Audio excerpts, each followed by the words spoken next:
स्वामी जी प्रणाम। अ, आज आप हमें अपने अनुभवों के आधार पर अध्यात्म के बारे में कुछ खास और गहरी चर्चाएं करके बताइए।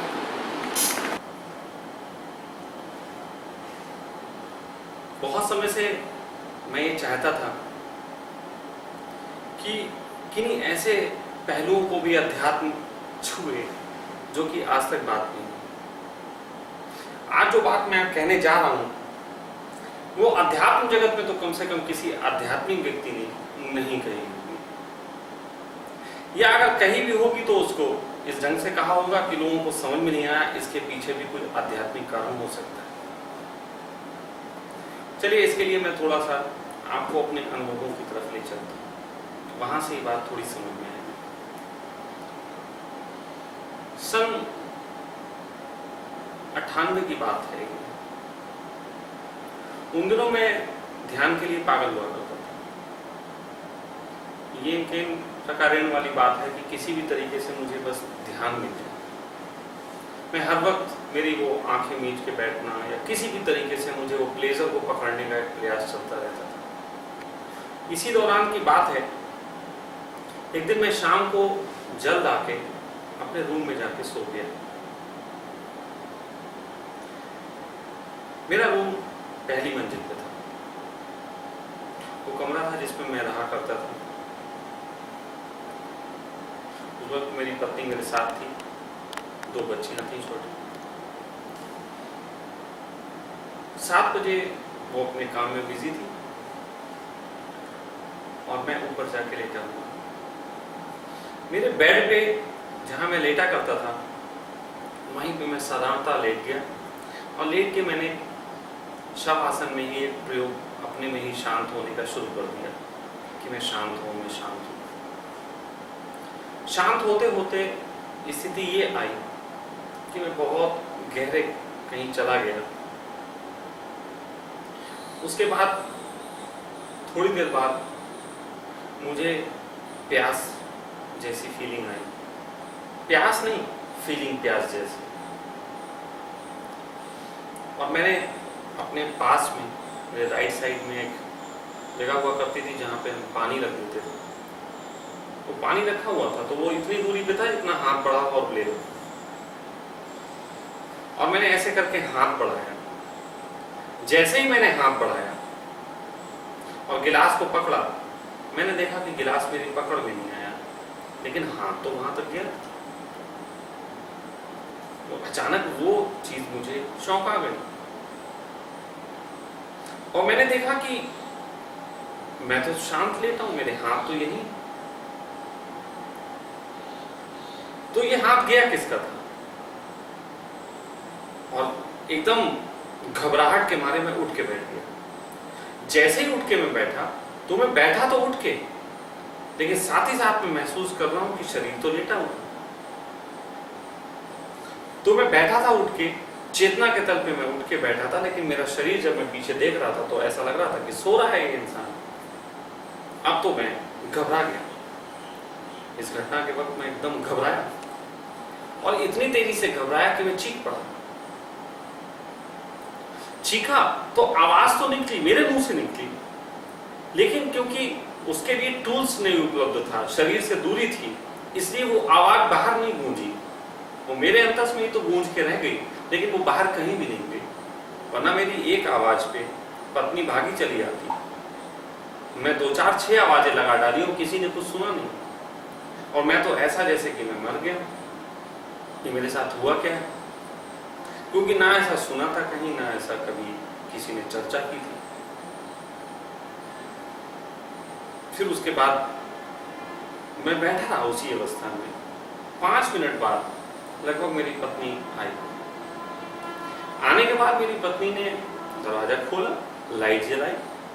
लाइट जलाने के बाद उसने मेरी ओर देखा और मैं उसकी ओर देख के कह रहा हूं कि सुनो, देखो मुझे हो क्या गया, मैं उठ नहीं पा रहा हूं, मुझे उठाओ। मैं उसे जितना भी कहना चाहिए वो मैं कह रहा हूं, लेकिन वो तो ऐसे जैसे उसने देखा कि मैं सो रहा हूं। बच्चों के कुछ कपड़े निकालने थे, छोटी बेटी छोटी थी, शायद उसके कुछ चेंज करने के लिए। उसने अलमारी खोली, अलमारी में से बच्चों के कपड़े निकाले और फिर लाइट बंद करके जैसी सहजता से आई थी वैसी सहजता से चली गई।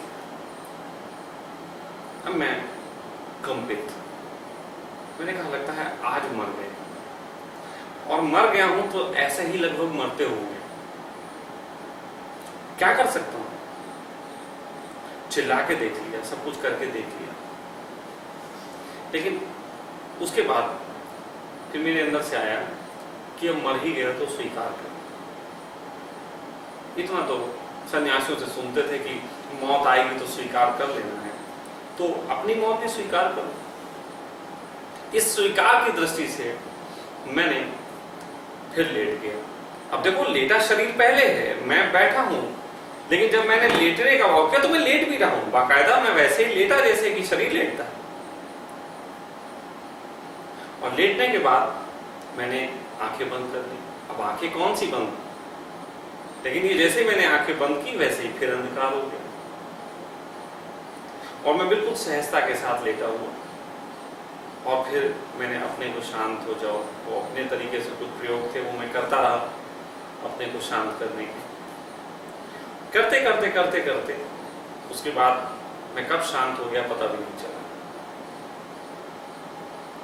फिर दूसरी अवस्था ये घटी कि कुछ देर बाद मैंने आंख खोली, अपने हाथ को फिर हिलाया, और मैंने देखा कि अब हाथ भी हिल रहा है, शरीर फिर से एक्टिव हुआ। ये घटना मेरे साथ जब घटी, और ये लगभग पूरी घटना होने में आधा एक घंटे का समय लगा होगा, इस बीच में बहुत चीजों से गुजर गया। ये घटना किसी को बता भी नहीं सकता था, क्योंकि अगर किसको बताऊंगा कौन समझेगा, ध्यान जो समझते ना हो वो ये क्या समझेंगे, और कहीं भूत प्रेत मान के डर गए तो मेरा ध्यान भी बंद करवा देंगे, इसलिए ये कहते भी थोड़ा सा पहुंचा देंगे। तो मैंने कहा कि किसी से कह नहीं पाया, और सुबह के वक्त जो मेरे साथ घटा वो थोड़ा सा इससे भी ज्यादा हैरान कर देने वाला था।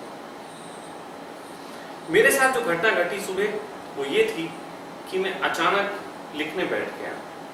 उस समय का वक्त था, मैं प्रतिदिन 8 साढ़े 8 बजे के आसपास मॉर्निंग में कुछ पन्ने लिखा करता था। ये मेरी उस समय डेली रूटीन में मुझे फील गुड आया करता था कि कुछ लिख लूँ। आजकल तो फेसबुक वगैरह है, पहले नहीं कुछ था, तो मैं लिखने बैठ गया।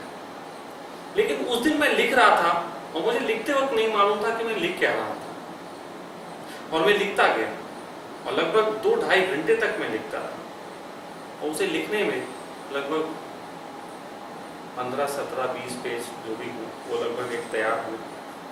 और जब मुझे 2-2.5 घंटे बाद होश आया और मैंने उन पन्नों को पढ़ा, तो मैं हैरान ये था कि मैं उसमें, क्योंकि मैं साइंस का स्टूडेंट नहीं रहा, कॉमर्स साइड का स्टूडेंट रहा, वो भी 3rd डिवीजन पास हुआ, किताबों में मुझे रुचि नहीं थी, लेकिन उसमें मैं लिख रहा था अमीबा की बातें, दूसरे ग्रह की बातें, चांद पे हो रही खोजों की बातें, पता नहीं क्या क्या, वैज्ञानिक आधार, भूत प्रेत की बातें, आत्मा परमात्मा की बातें, मोक्ष की बातें, अजीब एक मिक्सअप सा था।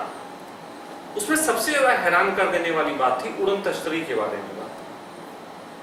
वो चीज सबसे ज्यादा मुझे हैरान कर रही थी कि ये मैं क्या लिख रहा हूं।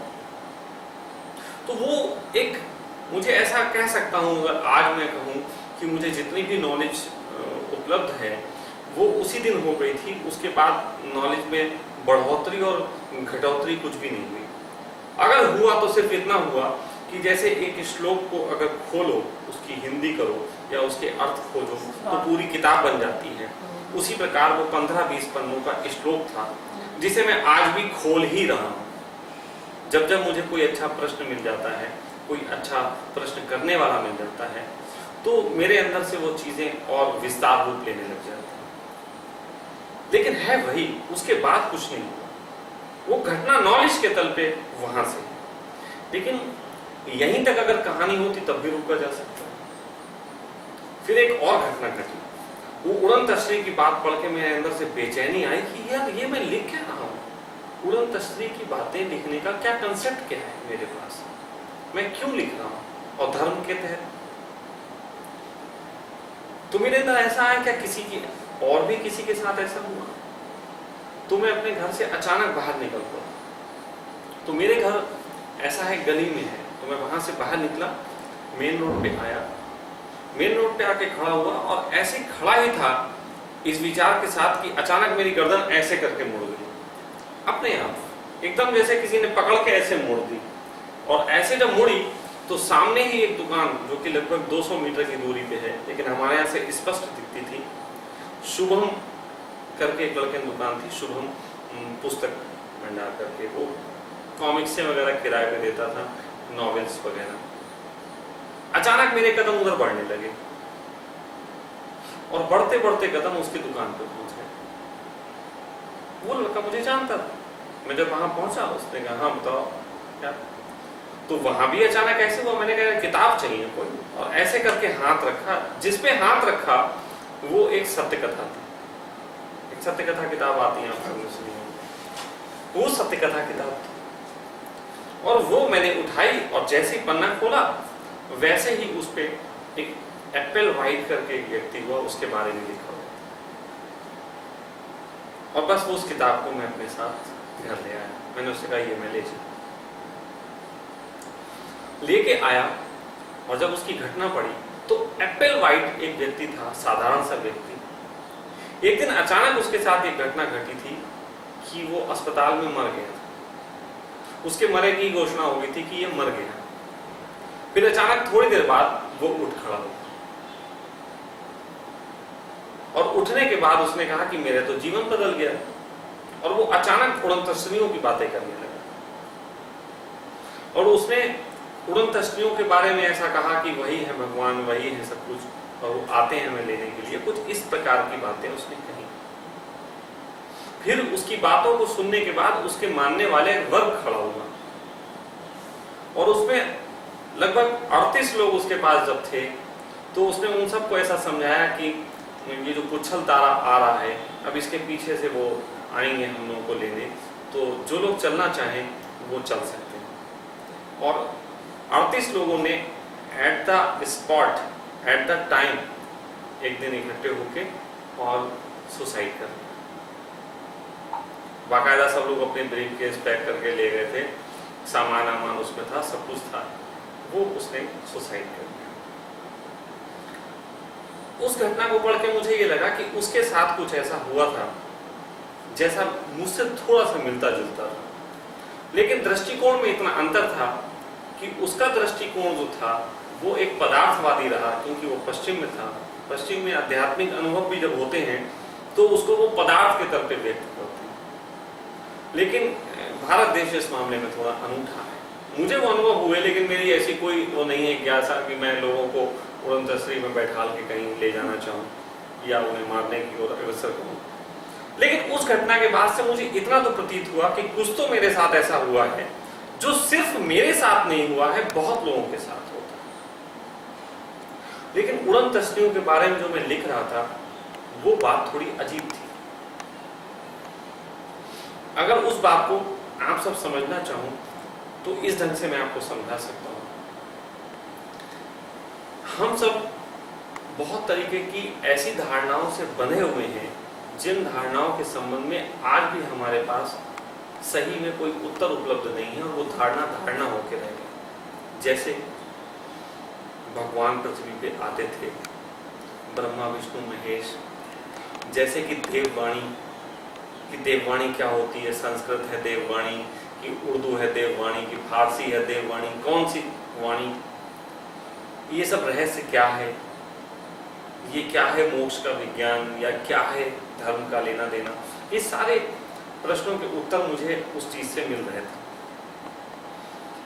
थोड़ा सा उसको बताने की कोशिश करता हूं। जैसे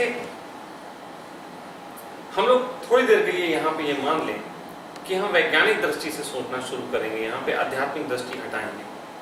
लेकिन आध्यात्मिक दृष्टि हटाने के बाद आप लोग पाएंगे कि वैज्ञानिक दृष्टि भी आध्यात्मिक दृष्टि में तब्दील होती है। इसलिए मैं कह रहा हूँ, लेकिन हटा के मेरी बात समझने के लिए वैज्ञानिक दृष्टि से समझें। हम लोग इस ग्रह पर रहते हैं, और इस ग्रह पे वैज्ञानिकों को अब ये पता चलना शुरू हो गया है कि ये पृथ्वी भी एक दिन नष्ट हो जाएगी। ये पृथ्वी एक दिन नष्ट हो जाएगी, और इसके नष्ट हो जाने के समय हम कहाँ जाएंगे? तो इंसान एक मकान जब नष्ट होने लगता है तो दूसरे मकान की तैयारी करने लगता है, प्लॉट लेने लगता है, यहां तक कि देश बदल देते हैं, पूरे देश बदल देते हैं। लेकिन जब पृथ्वी पूरी नष्ट होगी तो हम कहां जाएंगे? तो इसके लिए वैज्ञानिकों ने अभी से तैयारी शुरू कर दी।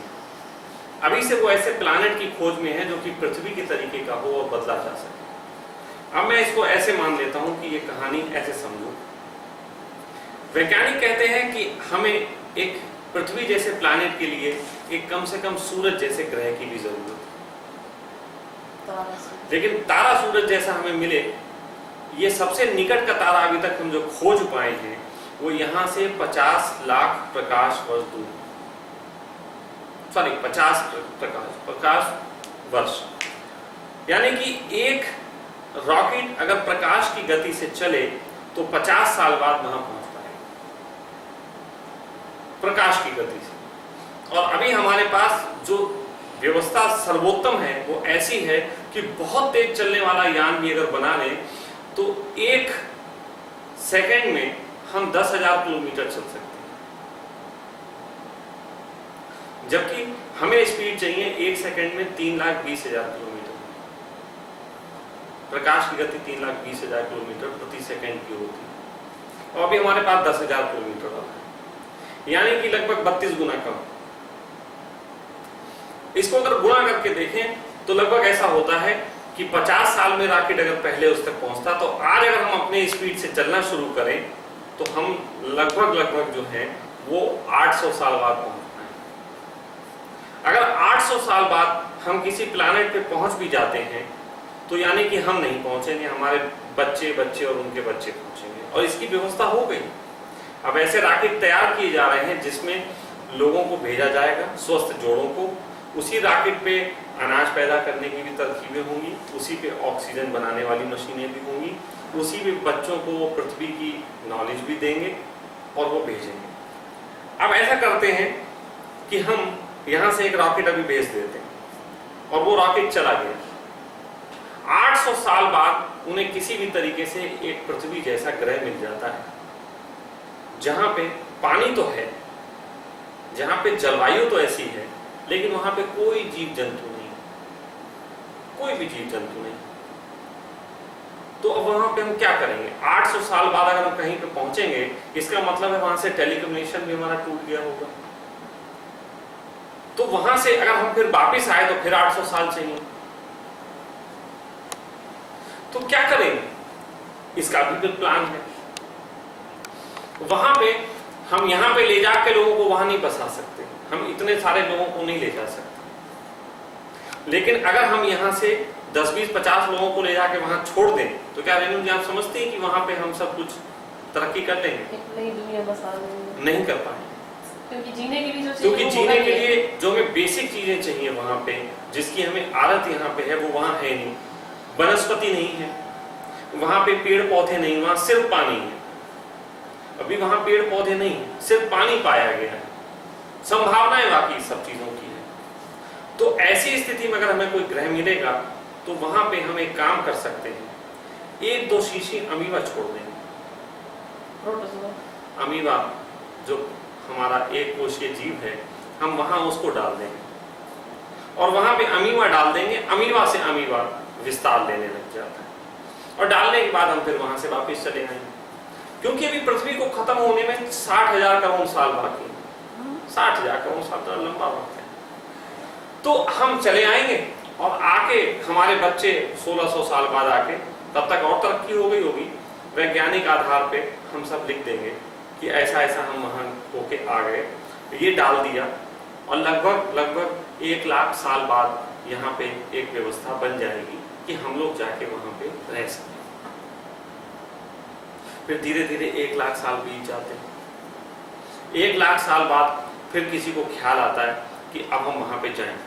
तब तक तरक्की ज्यादा हो गई, 3 लाख किलोमीटर प्रति सेकंड से चलने वाला रॉकेट बन गया। तब तक इतना तरक्की हो गई, अब हम 50 साल में जा सकते हैं। तो वहां पे फिर हम एक रॉकेट जाता है। जब रॉकेट वहां पहुंचता है तो वहां देखता है कि रहने योग्य तो वहां वनस्पति भी हो गई और सब हो गई, लेकिन वहां डायनासोर घूम रहे। अब डायनासोर के बीच कैसे रहोगे जाके, तुम्हें खा डालेगी। तो हमारा जो विमान गया होता है वो पहले तो उसी को मार डालते हैं, तो वो हमारा विमान आता नहीं लौट के, तो हमें फिर दूसरा विमान भेजना पड़ता है। सूचना आ गई होती कि वहां पे कुछ खतरनाक मामला है, दूसरा विमान जाता है और सर्वे करके आता है कि सब कुछ योग्य है, लेकिन वहां पे डायनासोर टाइप के घूम रहे हैं और वो हमसे संभाले नहीं चुके। बोले फिर क्या करें? बोले इनको तो मारना पड़ेगा।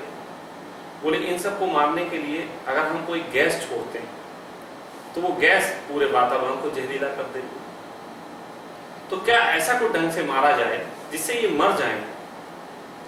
तो फिर वहां पे एक विस्फोट किया जाता है। वो विस्फोट करके डायनासोर्स को पूरा खत्म किया जाता है, लेकिन उसमें भी वनस्पति नष्ट होती है। लेकिन कोई बात नहीं, अंदाजा होता है कि फिर भाई लगेगा 20-25 हजार साल लगेंगे, लेकिन फिर एक व्यवस्था जम जाएगी। वैज्ञानिक आ जाते हैं, एक्सपेरिमेंट चल रहा है, एक्सपेरिमेंट लंबे चलते हैं। 20,000 साल बाद फिर वहां पे वैज्ञानिक जाते हैं और जाके वहां देखते हैं तो वहां पे आदिवासी हुला लुलू लुलू कर रहे हैं, आदमी जैसे कुछ कूदने फांदने लगे हैं वहां पे। ये लगता है यार अब काम हो गया सही। और फिर अचानक ये वहां रॉकेट से उतरते हैं और हम लोगों से कहते हैं hello how do you do, लेकिन भाषा का बहुत अंतर होता है। तो वो लोग एकदम, क्योंकि इनके पास ताकतें होती, वो बेचारे गरीब होते हैं तो वो कुछ समझ नहीं पाते, लेकिन ताकत का क्योंकि सम्मान होता है उनके पास, ताकत को हमेशा उन्होंने माना होता है, वो पैरों में पड़ जाते हैं कि भगवान भर के पैरों में पड़ जाते हैं। अब ये लोग उनको गाइड करते हैं कि भाई देखो ऐसे चलो, ऐसे रहो, हमने तुम्हें बताया है। लेकिन जिस ढंग से वो बातें कहते हैं, इन लोगों की उनसे अपेक्षाएं इतनी जुड़ जाती हैं कि वो हर बात के लिए तो भगवान के पास पहुंच जाते हैं, हर बात के लिए तो भगवान जी का घंटा बजने लगता है। तो कहां तक सॉल्व करोगे? और ऐसी स्थिति में जब स्वयं डेवलपमेंट नहीं होगा तो यहाँ के आदमी कितने ले जाओगे तुम उनको सिखाने के लिए? जैसे अंग्रेज इंडिया में आए तो उन्होंने पूरे इंग्लैंड को थोड़ी ना यहाँ ले आए, उन्होंने सोचा इंग्लैंड जैसी व्यवस्था इन्हीं चूतियों से खड़ी करवाएंगे, पहले इनको पढ़ाएंगे, फिर समझदार बनवाएंगे, फिर इनसे वैसी बिल्डिंगे, वैसी रेलवे, वैसे ही कानून सब बनवाएंगे और धीरे धीरे ये इंग्लैंड जैसा हो जाएगा। ऐसे ही भगवान वहां के बारे में सोचने लगे। सोचने पे फिर ये हुआ ये कि सब चीजों की जब उनसे अपेक्षा होने लगी तो भगवान ने कहा यहां से सटक लो। तो वो वहां से चले गए, अदृश्य हो गए, छुपे गए।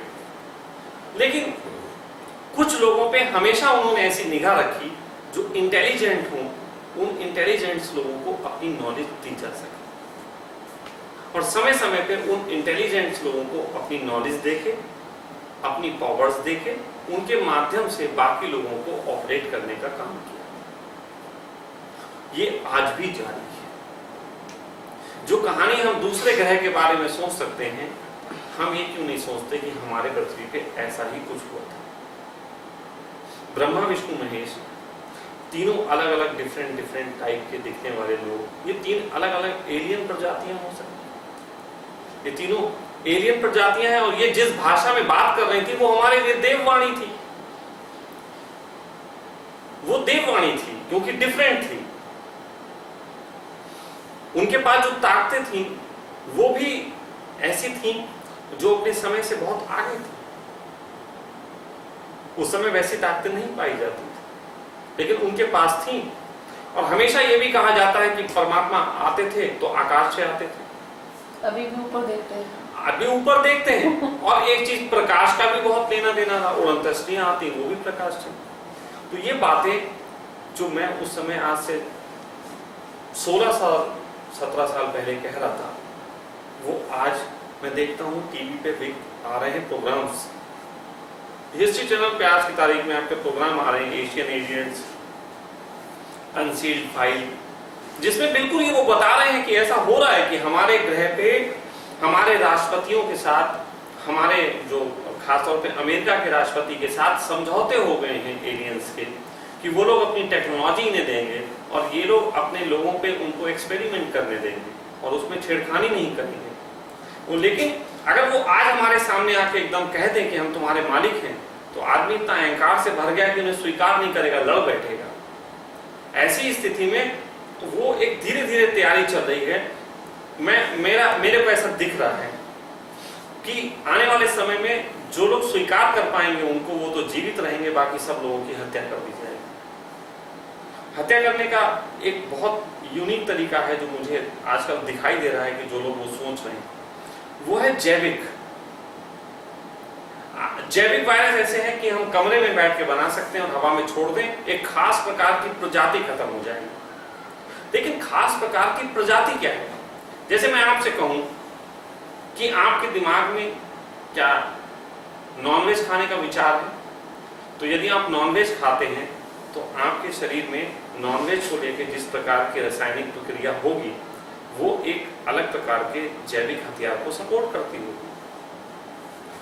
तो धीरे धीरे पहले तो वो लोग छुपे रहे, बहुत समय तक उन्होंने अपने को छुपाया, जितनी भी जगह शक उठे उनको दबाया। लेकिन अब धीरे धीरे वो टीवी पे प्रोग्राम दे रहे हैं, तो लोग मुझसे पूछते हैं कि स्वामी जी अगर आपकी बात सही है तो अब वो खुल के क्यों प्रोग्राम दिखा रहे हैं? तो मैं ये कहता हूं अब वो प्रोग्राम इसलिए दिखा रहे हैं कि अब वक्त आ गया है कि धीरे धीरे लोगों की सोच को देखा जाए। एक बहुत बड़ा वो संगठन तैयार कर रहे हैं। वो कह रहे हैं कि आप आइए, एक ऐसी जगह आके फेसबुक पे या ट्विटर पे उनसे जुड़ जाइए जहां पे उन्हें फॉलो कीजिए कि वो लोग क्या बातें कर रहे हैं, जिनको अनुभव हो रहे हैं। तो उसमें दो प्रकार के लोग होंगे, एक एलियंस को अच्छा मानेंगे और एक एलियंस को बुरा मानेंगे। अगर हम बुरा मानते हैं तो हमारे दिमाग में खास प्रकार का विचार पैदा होगा, अगर हम अच्छा मानेंगे तो भी एक खास प्रकार का विचार पैदा होगा, और दोनों अलग अलग विचार हमारे अंदर दो अलग अलग तरीके की जैविक प्रक्रिया को जन्म देंगे।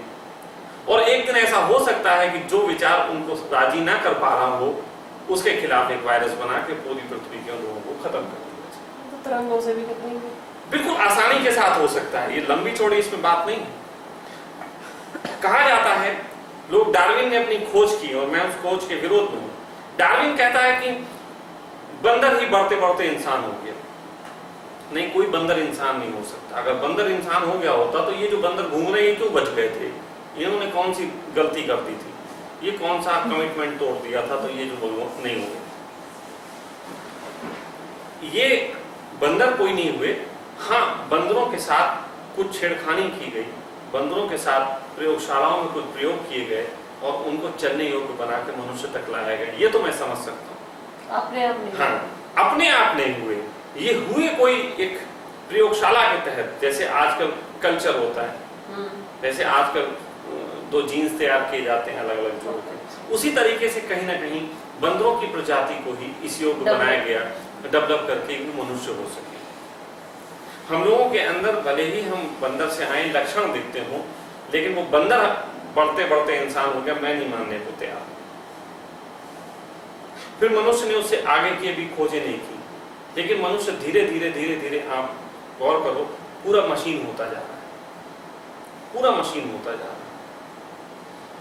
ये सारी बातें मेरे कहने का आधार ये नहीं है कि मैं अस्तित्व को, परमात्मा को अस्वीकार कर रहा हूं। मेरे लिए परमात्मा का मूल्य उतना तब भी रहता है जितना पहले था, इस बात को मानने से पहले। उसका एक कारण है। मेरा मानना यह है कि अगर वो किसी दूसरे ग्रह से आए हों और उनको भी किसी ने बसाया हो, ऐसे ही हजारों प्लैनेट्स की प्रक्रिया हो सकती है, अरबों खरबों वर्ष की, लेकिन कहीं से तो शुरुआत हुई होगी। और आध्यात्मिक होने का अर्थ है उस ऊर्जा को सम्मान जहां से सब चीजों की शुरुआत हुई थी। इसलिए मेरी इन बातों से आध्यात्मिक कारणों को नुकसान नहीं होता, लेकिन अध्यात्म में जिस तरीके की भ्रांतियां बैठी हुई हैं लोगों के दिमाग में, उन भ्रांतियों से मुक्ति जरूर मिलती है। मैं ये बातें इसलिए नहीं कह रहा हूं कि धर्म बेकार की बात है, भगवान होते ही नहीं। मैं ये कह रहा हूं कि जिस टाइप के भगवान हमें कंफ्यूज करते हैं, उस टाइप के भगवान नहीं होते। धर्म का लेना देना मेरे अर्थों में अति उन्नत ना होकर अति साधारण होना। अति साधारण मेरे लिए धर्म की परिभाषा है, अति साधारण हो जाना। लेकिन फिर भी कुछ चीजें हैं जिनकी मैं चर्चा करना चाहूंगा। मैंने इस पूरी चर्चा के दौरान आउट ऑफ बॉडी की बात कही, आउट ऑफ बॉडी एक्सपीरियंस की। देखिए रेणु जी, पहले एक टेप आया करता था हमारे समय में, वो जिसके 6 बटन होते थे, मैं उसकी चर्चा काफी बार करता हूँ।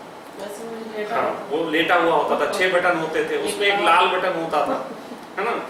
तो तीसरे नंबर का जो बटन होता था वो प्ले का होता था। तो कैसेट घूमती थी, उसकी स्पीड उतनी होती थी और आवाज आती थी। तीसरे नंबर के प्ले पे कैसेट चलती थी और आवाज आती थी। लेकिन अगर तीसरे नंबर का और छठे नंबर का बटन एक साथ दबा दो तो आवाज तो नहीं आती थी, कैसेट उसी तरीके से घूमती थी जैसी प्ले में घूमती है। लेकिन होता इतना था, तब हमारे निकट जो भी बातें हो रही होती थी वो उसमें रिकॉर्ड हो जाती थी। कहीं ना कहीं मुझे ऐसा प्रतीत होता है कि जब कोई व्यक्ति को आउट ऑफ बॉडी एक्सपीरियंस होता है, तब वो एक खास तरीके की अवस्था में पहुंचता है कि पूरे सराउंडिंग्स में हमारे अस्तित्व, चारों तरफ जो ज्ञान फैला हुआ है वो अचानक सारा ही उसमें रिकॉर्ड हो जाता है। क्योंकि जितने भी लोग आउट ऑफ बॉडी एक्सपीरियंस को करे हुए हैं वास्तविक अर्थों में, वो सब विलक्षण प्रतिभा को, सब विलक्षण होते हैं। कुछ तो है जो नॉलेज हमारे चारों तरफ है। देखिए, मैं जो बोल रहा हूं वो नष्ट नहीं हुआ, वो है, वो हमेशा यहां रहने वाला है। वैज्ञानिक कहते हैं कि हर चीज में कार्बन होता है, कार्बन में ही एक खास तरीके का घर्षण होता है क्योंकि गति हो रही है। जैसे यहां पे ये प्रतिमा रखी, ये जिस भी मेटल की बनी हुई है उसमें कार्बन है और उसकी एक गति है। उस गति में हर वक्त रिकॉर्डिंग चल रही है। तो मैं जो बोल रहा हूं, इस कमरे में जितने भी चीजें रखी हुई हैं, हर चीज में वो कार्बन की गति के कारण रिकॉर्ड हो रही है। लेकिन इसकी कार्बन की जो गति है रिकॉर्डिंग की, जिस दिन भी हम इतनी तरक्की कर ले गए कि हम इसके टुकड़े को तोड़ के उसके कार्बन की गति जितना ही हम दोबारा उसको घुमा सके, तो वो जो भी हमने रिकॉर्डिंग किया है वो हमें सुनने को मिल जाएगा। तो भविष्य में ऐसा हो सकता है कि ऐसी मशीनें बन जाएं कि अस्तित्व में जितना भी कुछ फैला हुआ है चारों तरफ रिकॉर्ड हो चुका है, वो हम उसको सुन सकें। सूक्ष्म आवाज, सूक्ष्म आवाजें सूक्ष्म है, लेकिन उसको सुन सके, कानों से सुनने योग्य बना सके, इसके लिए मैं कह रहा हूं। हमारी सुनने की फ्रीक्वेंसी अलग अलग। तो मैं ये सिर्फ कह रहा हूं कि आउट ऑफ बॉडी एक्सपीरियंस में कुछ ऐसा होता है जो आपके अंदर से कुछ चीजों को निकालता है और कुछ चीजों को लाता है। ये एक्सपीरियंस किन्हीं मामलों में बढ़िया। मैं इसे बुद्धत्व का एक्सपीरियंस नहीं मानता, ये भी बता दूं। मैं ये नहीं कह रहा हूं कि किसी को आउट ऑफ बॉडी एक्सपीरियंस हुआ या मुझे हुआ मैं कहूँ बुद्धत्व को उपलब्ध। स्वामी जी, ऐसा भी होता है या होता होगा कि जो आपके साथ घटित हुआ कि उसे अगर मैं चेतना या आत्मा का नाम दूं कि आपका शरीर अलग पड़ा था और आपकी चेतना अलग थी, आप अपनी चेतना को अनुभव कर पा रहे थे और उसके बाद आपको एकदम से आसपास की सारी सूचनाएं आपके अंदर समाहित हो गई, सम्मिलित हो गई या आपने प्राप्त कर ली। वो व्यक्ति शांत भी हो सकता है, बिल्कुल उसको सूचनाओं से कुछ लेना देना नहीं है, वो उसी आनंद में भी। देखो रेणु जी, हमने एक टेप रिकॉर्ड में एक कैसेट रिकॉर्ड की, वो टेप रिकॉर्ड अपनी एक खास क्वालिटी रखता है, उसकी एक खास आवाज होती है और आवाज की एक लिमिट होती है। अगर उस रिकॉर्डिंग को हम उसमें बजाएंगे तो वो एक लिमिट तक बजेगी। तो वो जिस घटना पे रिकॉर्डिंग हुई, वो घटना पे रिकॉर्डिंग तो अस्तित्व ने उसे प्रदान सारा कुछ कर दिया, लेकिन उसका स्वभाव पहले से निर्मित है कि वो बोलेगा या नहीं बोलेगा। चुप रहने का स्वभाव भी पहले लोगों का होता है, बहुत से लोगों का बोलने का होता है, बहुत से लोगों का जगत में कुछ कल्याण करने का भाव होता है। जो भाव पहले होता है वही भाव बाद में भी रहेगा। जैसे मीरा अगर कम बोलती है, इसका अर्थ ये नहीं है कि बुद्ध से कम नॉलेज रखती है, वो अपने आनंद में है, वो अपने आनंद में है। जिस दिन मुंह फूटेगा तो बुद्ध जैसे ही बोल लेगी, लेकिन वो बोलती नहीं है, एक अलग बात है। वो नाचती है, वो नाचती है। अभिव्यक्ति के अपने तरीके होते हैं जी। हम अपने आनंद को किस तरीके से अभिव्यक्त कर रहे हैं। तो इस मामले में मैं कहता हूं नॉलेज का लेवल एक होगा, इसे मैं ज्ञान नहीं मानता। फिर समझ लीजिए, ये सहयोगी, देखिए नॉलेज, ज्ञान की इंग्लिश ही तो नॉलेज है ना ना ना अब अंग्रेजी में तो बहुत कुछ गड़बड़ कर अच्छा गड़बड़। हम लोगों ने हमारे देश में ज्ञान दो चीजों को कहा। एक ज्ञान कहा जो कि हमें बाहरी चीजों से, बाहरी बातों से प्राप्त होता है। एक ज्ञान का दूसरा अर्थ है जिसको हम दर्शन से जोड़ते हैं। दर्शन से जब जोड़ते हैं तो वो हमारी अनुभूतियां बन जाती हैं।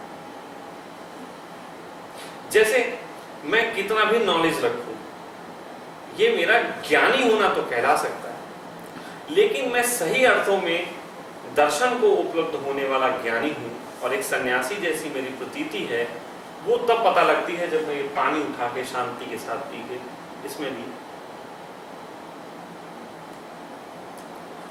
इसमें भी आनंदित हो लेता हूं।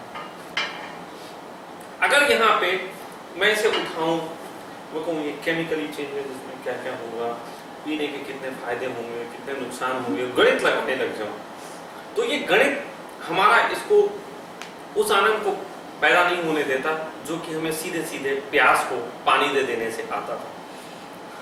तो एक तो ज्ञान होता है जो हमें जगत का हुआ, और एक ज्ञान वो होता है जो हमें अपने अंदर के आनंद का साक्षात्कार हुआ। अंदर के आनंद के साक्षात्कार से जो ज्ञान आता है वो हमें आध्यात्मिक बनाता है। लेकिन अगर बाहर की नॉलेज सही से आ जाए तो हमें वो आध्यात्मिक होने में सहयोग प्रदान करती है। इन अर्थों में मैं कह रहा हूं कि इस ज्ञान का भी बहुत उपयोग है जिसकी मैं बात कर रहा हूं। और जगत में एक बात है, सर्वोच्चम जो स्थिति है वो ज्ञान ही तक, ज्ञान योग। योग तो परम अवस्था है, चाहे वो भक्ति योग हो, चाहे वो कर्म योग हो, चाहे वो ज्ञान योग हो। लेकिन उसके लिए कौन सा आपने टूल चुना, तो कर्म योग हो चाहे भक्ति योग हो, लेकिन ये दोनों ही जब तक ज्ञान योग नहीं हो जाती तब तक पूर्ण नहीं हो सकती। मूर्ख इंसान कभी उपलब्ध भी नहीं हो सकता। मूर्खता उसकी जिंदगी में रुकावट डालेगी। इसीलिए इतनी तर्कों की बात अध्यात्म में होती है जितनी और कहीं नहीं होती। तर्क जरूरी है और तर्क सहायक है, तर्क को इतना भी गलत नहीं बोलना चाहिए। कल एक ने मेरे ऊपर ऐसी बात करते करते फेसबुक पे एक ने कहा, कहने लगे कि आप अपने आप ही अपने को बयान कर रहे हो, है ना, ये तो ऐसे ही हो गया जैसे सूरज निकले और वो चिल्ला चिल्ला के कहे कि मैं निकल आया, मैं निकल आया। तो मैंने कहा तुम मूर्ख हो, तुम शब्दों की भाषा समझते हो, नहीं तो सूरज भी अपनी गर्मी देके चिल्ला ही रहा है कि मैं निकल आया, मैं निकल आया। वो मुंह से नहीं बोल रहा, लेकिन गर्मी देके वो चिल्ला ही रहा है कि मैं निकल आया, निकल आया। और दूसरी तुम्हें बात बता दूं, सोया हुआ इंसान कैसे पहचानेगा कि कौन जागा हुआ है? जागे हुए को ही बताना पड़ता है कि मैं आया तुझे जगाने।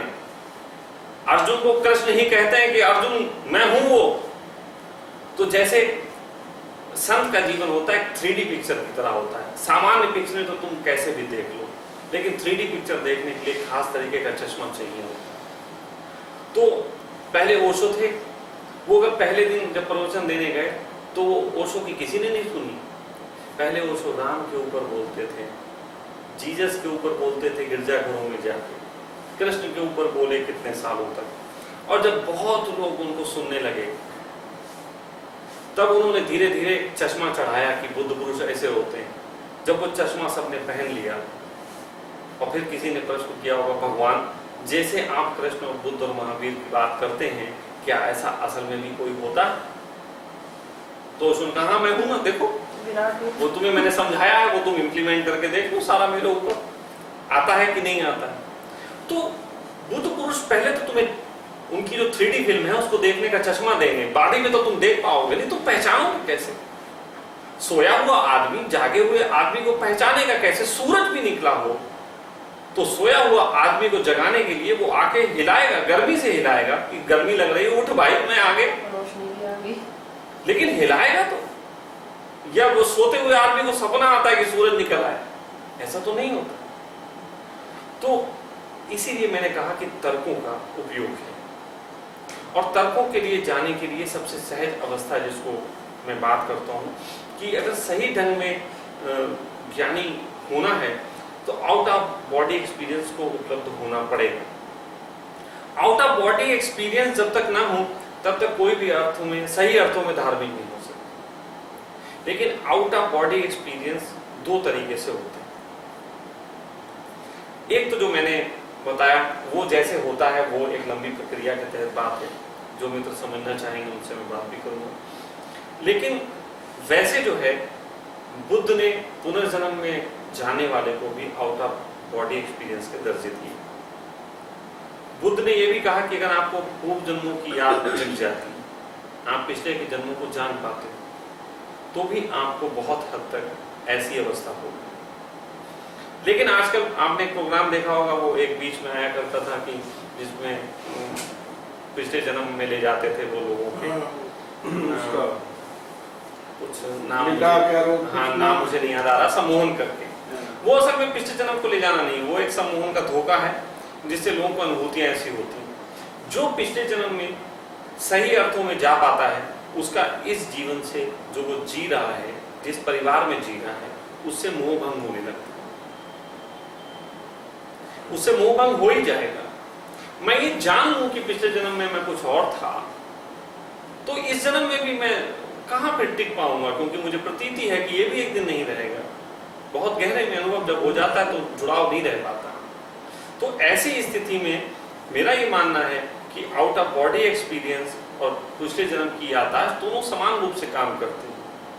लेकिन क्योंकि पिछले जन्म की याददाश्त तो भले ही मुझे आई है, लेकिन मैं ये कहूंगा कि वो मेरे सहयोगी बनी इस तरीके के ज्ञान में, ये मेरी तरीके से झूठ बात होगी। जिनको वैसे अनुभव होंगे वो उसकी बात करेंगे, लेकिन मैं तो आउट ऑफ बॉडी एक्सपीरियंस को ज्यादा महत्व देता हूं। कल रात को एक अनुभव हुआ, समझ लीजिए। कल मैं 6 बजे सो गई, जल्दी थकी हुई थी, 12 बजे तक सो गई। अब 12 बजे नींद खुली तो अब थोड़ा सा मैंने ओशो का अध्ययन किया। उसके बाद सोई तो मैंने सोचा फुर्सत भी है, शांति भी है चारों ओर, रात का समय अब एक एक्सपेरिमेंट करती हूँ, मैं भी कोशिश करती हूँ पिछले जन्म में जाने की। तो बस मैं ये भाव के साथ अपनी सांसों को महसूस कर रही हूँ, एकदम रिलैक्स होकर सो गई। मुझे सिर्फ एक दृश्य नज़र आता है जो मुझे याद आ रहा है कि मैं किसी पुल से गिर रही हूँ और कोई मुझे हाथ देकर बचा रहा है। तो इसको क्या कहेंगे?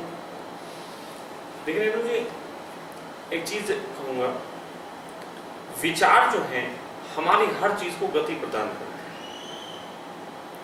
अगर मैं इस कमरे से बाहर जाना चाहूं तो सबसे पहले हमारी आंखों को जाना पड़ेगा एक दिशा में जो दरवाजे की तरफ होगी। दरवाजे पे आने के बाद फिर दूसरा विचार उस पे इम्प्लीमेंट करेगा और शरीर उठ के बाहर चला जाएगा। तो ऊर्जाएं भी 3 प्रकार की होती हैं, पदार्थ की ऊर्जा, विचार की ऊर्जा और भाव की ऊर्जा। अगर आपने किसी प्रकार का भाव किया कि मैं पिछले जन्म में जाऊं, तो पिछला जन्म क्या है इसको थोड़ा सा समझ लीजिए। पिछला जन्म शारीरिक रूप से आप नहीं समझ सकते, इसको सिर्फ इतना समझ सकते हैं कि एक कैसेट इधर से निकल के इधर लग गई, सिर्फ कैसेट, जस्ट मेमोरी ओनली, इधर की इधर। और वैज्ञानिक कहते हैं कि जब कोई इंसान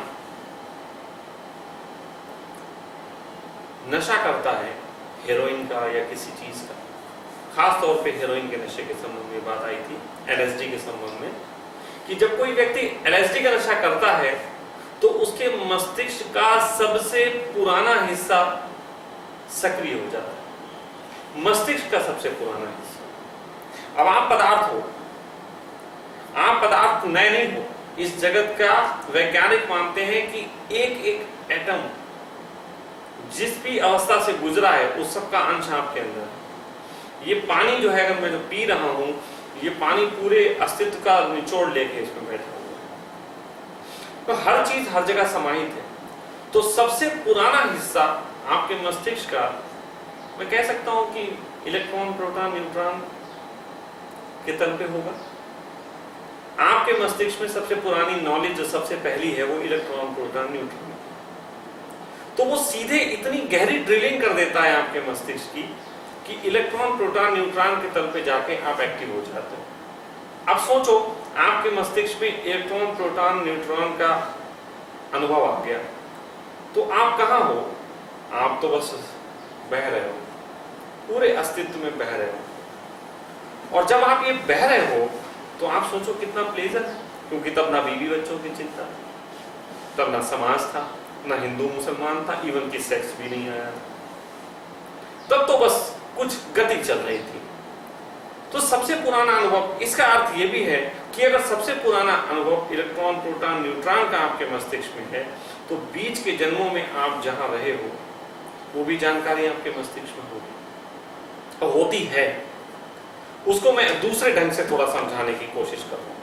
बहुत से लोग ये नहीं समझ पाएंगे कि इसी मस्तिष्क में पुरानी जानकारी कैसे होती है, लेकिन मैं ऐसे मानता हूं कि हमारा सिस्टम है कंप्यूटर, लैपटॉप, हमने इंटरनेट से जुड़े, हम जो कुछ भी फेसबुक पे यूज कर रहे हैं वो एक सर्वर में स्टोर होगा। एक सर्वर है जहां सब स्टोर होगा। अगर कभी आपके सिस्टम से वो चीजें, फाइलें उड़ भी गई तो वो सर्वर में होंगी। तो जब आप अपने मस्तिष्क में, जैसे कहते हैं कि हमारे दिमाग में कोई विचार है, आ नहीं रहा, वो आ क्या नहीं रहा? क्या हमारे मस्तिष्क में कोई विचार नहीं? मस्तिष्क ये जो दिखाता है, ये तो केवल वो मस्तिष्क है जो हमारी इंद्रियों को कंट्रोल करता है। और इस मस्तिष्क में इंद्रियों की क्षमताओं, जैसे कि गाना, कला, चित्रकारी, तार्किक होना और सब चीजों के बहुत सारी जानकारियां मस्तिष्क में हैं। लेकिन हमने कब किसके साथ किस प्रकार की अनुभूति की और कब हमने क्या किया, इसकी जानकारी इस वाले मस्तिष्क में नहीं है। ये मैं कह दूं आपको, इस वाले मस्तिष्क में नहीं है। वो कोई खास तरीके का पॉइंट है, जब वो दबता है तो हमारा सर्वर से कनेक्शन हो जाता है जहां सारी जानकारी मौजूद है, और वो पॉइंट वो जानकारी लाके फिर हमें देता है। जब सही नहीं दब पाते, जैसे याद नहीं आ रहा, क्यों नहीं आ रहा? इसका मतलब है वो सही पॉइंट पे नहीं जा पा रहे हैं आप। वो सही पॉइंट पे जब पिन पॉइंट पे दबता है तो अचानक सारी जानकारी मौजूद हो जाती है और वो जानकारी यहां बोल देते हो। तो बोली क्योंकि मुंह से जा रही है इसलिए लग ऐसी रही है, दिमाग से आ रही है। आपको एक बात बताना चाहूंगा, एक जानवर होता है सुअर, उसमें जो मादा सुअर होती है उसका ये जो पूरा हिस्सा नीचे का होता है वो इतना सेंसिटिव होता है, जब पहली बार वो बच्चों को जन्म देती है तब उसके कहीं पे निपल्स नहीं होते। पहली बार जब वो बच्चों को जन्म देती है तो बच्चे तो उसके बहुत सारे होते हैं, 8, 10, 12, तो बच्चे चिपट जाते हैं और बच्चे जहां पे भी मुंह रख के सक करते हैं वहीं पे पहला निपल बन जाता है। तो जितने बच्चे हैं उन सब के लिए निपल्स मौजूद होते हैं। ये उसके साथ होता है पहली बार में, ऐसा मैंने कहीं पढ़ा। तो देखा जा सकता है, पढ़ा क्या? हाँ चलिए ठीक है, मैंने जहाँ पे कहीं पे सुना जो था मैंने वो बताया। खैर चलिए, संभव है, इसको कोई बहुत बड़ी बात नहीं, बहुत चमत्कार हो रहे हैं। तो उसी प्रकार हमारा मस्तिष्क जो है वो केवल यही नहीं है, हमारा मस्तिष्क पूरा शरीर, ये पूरा शरीर मस्तिष्क है। जब एक यहाँ का टुकड़ा लेके शशांक जैसा एक और शशांक तैयार किया जा सकता है, मेरे थूक से, मेरी मूत्र से, मेरे मल से, मेरे खून से, मेरे पित्त से एक और शशांक का जन्म हो सकता है। इसका मतलब हम सब इतने दिख तो रहे हैं, एक दिख रहे हैं, लेकिन ये अरबों खरबों शशांक के बीज हैं जो जुड़ गए हैं। हाँ वही मैं, अरबों खरबों शशांक के बीज हैं जो मिलके काम कर रहे हैं बहुत बड़ी कंपनी के रूप में। जैसे हम यहाँ देखते हैं तो हमको अलग अलग लोग नजर आ रहे हैं, लेकिन अगर ये आसमान से जाके देखेंगे तो पृथ्वी नजर आएगी, ये लोग तो नजर भी नहीं आएंगे। वहां से तो हमें ये लगे कि पृथ्वी है। तो उसी प्रकार आपको दिख तो शशांक रहा है, लेकिन ये शशांक लाखों करोड़ों तरीके के सेल्स का जोड़ होके एक बहुत बड़ी कंपनी चल रही है, जिसकी वजह से हम काम कर रहे हैं। अगर बहुत कोई सूक्ष्मदर्शी से देखा जाए तो मैं बहुत अजीब सा नजर आऊंगा। कहते हैं वो एक बार बड़ा मजाक में उसने कहा था कि जिस हेमा मालिनी के गाल देख के तुम फूले नहीं समाते, उसे किसी वक्त सूक्ष्मदर्शी से देखो तो तुम भयभीत हो जाओगे कि कहां गड्ढे देख लिए थे बड़े बड़े। वो बात है कि हम इतने, वो तो स्वामी जी अपनी पिक में ना जूम करके देखने तो अपनी सूरत से भी लगता है। तो मैं सिर्फ इतना ही कहना, अब देखो, अब वहां सीधे मुद्दे पे आते हैं। आपने जो बात कही कि आप रात को गए और इस तरीके का आपने भाव किया, देखा, हाँ। तो जैसे ही आपने सबसे पहले भाव पे आओ, हाँ। सबसे पहले भाव किया, भाव के बाद आपने शरीर को आदेश दिया, आदेश देते वक्त आपने कोई सा भी ढंग अपनाया कि मैं ये करूंगी, तो वो आदेश आपका एक्टिव हो गया। अब वो एक्टिव हो जाने के बाद क्योंकि वो गति कर गया, अब वो तो सर्चिंग में पड़ा है मामला। अब जरूरी नहीं है कि वो सही सर्च करे और एक जन्म का सर्च करे, वो कहीं और भी पहुंच सकता है। जैसे मैं सम्मोहन आपको करूं तो सम्मोहन का विज्ञान कहता है कि शरीर को मैं सुलाने के बाद आपको सम्मोहित करके पूछूं कि पिछली बार इस जन्म में आप कहां थे, तो आप बताओगे आप फला जगह थे। अब देखिए सम्मोहन का विज्ञान थोड़ा सा मिसगाइड भी कर सकता है। कैसे कर सकता है? मैंने आपसे पूछा कि रेणु जी आप पिछले जन्म में क्या कर रही थी, और आपने धीरे धीरे जाके बताया कि मैं इस समय बैठी हूँ अपने घर में और मैं खाना खा रही हूँ। Okay, that's good. मैंने कहा आप 15 दिन पीछे चलते हैं, और 15 दिन पीछे आप कहाँ थी? तो जब मैंने आपको सम्मोहित किया, इत्तेफाक से उस वक्त आप एक किताब पढ़ रही थी, जिस किताब में एक बहुत प्यारी सी राजकुमारी की कथा थी, और आप फीलिंग्स में वो राजकुमारी फील कर रही थी अपने को। अब जैसे 15 दिन पीछे ले जाएंगे और इत्तेफाक से अगर उसी पॉइंट पे पहुंचे कि जब आप किताब पढ़ के कल्पना कर रही थी, तो उस वक्त आप क्या ये बोलेंगी कि मैं किताब पढ़ रही थी? उस वक्त आप ये बोलेंगी मैं राजकुमारी हूँ और एक राजकुमार सुंदर सा आया हुआ है मुझे ऐसे लेने। लेकिन आपके इस पूरे जीवन पे दुख का आधार भी वो राजकुमार हो सकता है, क्योंकि हो सकता है उस कहानी को आपने अपने जीवन में इतना ज्यादा फील कर लिया हो, या वैसी तमन्नाओं से आप भर गए हो कि वैसे राजकुमार की खोज आपके जीवन का लक्ष्य बन गई हो। इसलिए ये संभावना भी है कि आपकी वो कहानी पे जाके मामला जब टिके आपके आंसू बह पड़े। तो असली घटना तो ऐसी नहीं होगी, लेकिन कुछ और। हाँ, मैं ये नहीं कह रहा हूं कि आपको जो दिखा वो गलत था। मैं ये कह रहा हूं, जोड़ती हूँ ना स्वामी जी इसके साथ, जो मैंने अभी नहीं बताई, कि इस जन्म में मुझे, जब मैं एक ह्यूज वाटर बॉडी देखती हूँ, जैसे बहुत बड़ा दरिया देख लूँ, ओशन देख लूँ, मुझे अच्छा नहीं लगता। लोग एंजॉय करते हैं, मुझे अच्छा नहीं लगता। मैं ऐसे बहुत लोगों को जानता हूँ, मैं ऐसे बहुत लोगों को जानता हूँ जिनकी, मुझे फियर आता है, ऐसा लगता है मैं मर जाऊंगी। मैं ऐसे बहुत लोगों को जानता हूँ जो लोग पानी को देख के घबराते हैं। थोड़ा पानी बहुत ज्यादा, हाँ बहुत ज्यादा। मैं जो कहना चाहता हूँ उसको थोड़ा सुने, क्योंकि ये बहुतों का प्रश्न है। यहाँ बैठे हम लोग इतने हैं, इनमें से कई लोग होंगे जो पानी से घबराएंगे। तो इसलिए लिंक करके देख रही थी कि कैसे? मर रही थी, मर गई थी। ना, वो लिंक हमारा दिमाग का गलत बात है। सच बात तो ये है कि 5 तत्वों में पानी एकमात्र ऐसा तत्व है जो आदमी को ज्यादा भावनाएं देता है। ध्यान कक्षों के निकट, आश्रम के निकट नदी और तालाब बनाए जाते हैं या फिर होते हैं। उसका गहरे में कारण यह है कि जब आप किसी अनुभूति से गुजरते हैं तो आपके निकट का पानी आपकी अनुभूतियों को, कुछ ऐसा है पानी में जो आपकी अनुभूतियों को बहुत सघन करता है।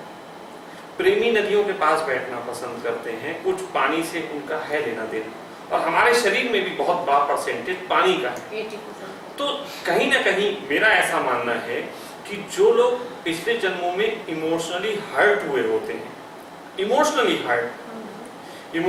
हर्ट हुए होते हैं, या इमोशनली कहीं पे वीक रहे होते हैं, या कहीं ना कहीं उनका कोई ऐसा अटैचमेंट होता है जो प्रॉब्लम करता है, जो कि अक्सर सबके साथ कर सकता है। मेरा मानना है 75% लोग इमोशनली जीते हैं। तो ऐसे लोगों को पानी के प्रति एक घबराहट होती है। वो पानी की घबराहट नहीं है, वो कोई पानी के साथ इंसिडेंट नहीं घटा, क्योंकि आप लोगों की बातों में आपको भी कई लोग ऐसे हैं जिनको पानी से, उनको भी पानी में भी छोड़ दो तो घबरा पड़ेंगी। तो मुझे भी होता था एक समय, फेयर था पानी से, स्विमिंग भी तो नहीं आती। मुझे भी एक समय पानी से फेयर था, नहीं मुझे तो नहाने में फेयर था। लेकिन मैं एक ऐसे इंसान को जानता हूँ जो पानी में बाकायदा डूब के मरा था, जिसकी हत्या हो गई थी, जो पानी के भंवर में फंस गया था।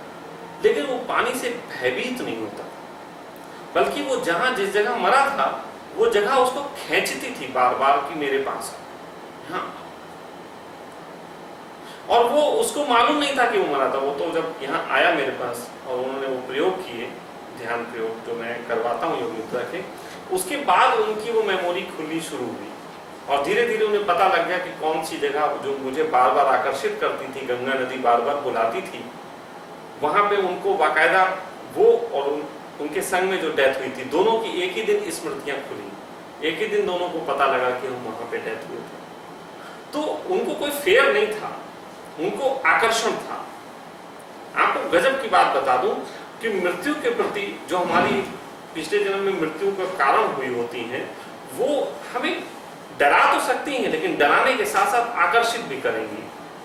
अगर केवल डरा रही हैं, इसका मतलब वो इंद्रिय कारण है, और हमारी इंद्रियां हमारे 5 एलिमेंट से मिलकर बनी है, जिनमें पानी भी एलिमेंट है। इसका मतलब है कि वो एलिमेंट कोई ऐसा प्रभाव डालता है जिसके कारण हमें फेयर की अनुभूति होती है, लेकिन उसका मतलब वो उस अच्छा नहीं लगता, फियर कह लीजिए, तो मैं जो ही कह, अच्छा नहीं लगता, बहुत ज्यादा पानी हो गया। मैं देखिए व्यक्तिगत अनुभव की बात जिस समय करेंगे तब हम आपके साथ बैठ के कर सकते हैं, लेकिन इस समय क्योंकि हम ये चर्चा है और वो हजारों लोगों तक पहुंचने वाली है, तो उसको दूसरे ढंग से करेंगे कि सबके काम आ सके। तो वो कहीं ना कहीं वहाँ एलिमेंट जो है वो कारण होता है, वहां पे इस टाइप का चीज कारण नहीं होती। तो ये जो हम चर्चा कर रहे हैं, इसको मैं चाहूंगा कि आप लोग मुझे और प्रश्न दें। जितने मुझे प्रश्न मिलेंगे उतने मुझे ज्यादा और कहने का मौका मिलेगा और मैं मस्त होऊंगा। मुझे यही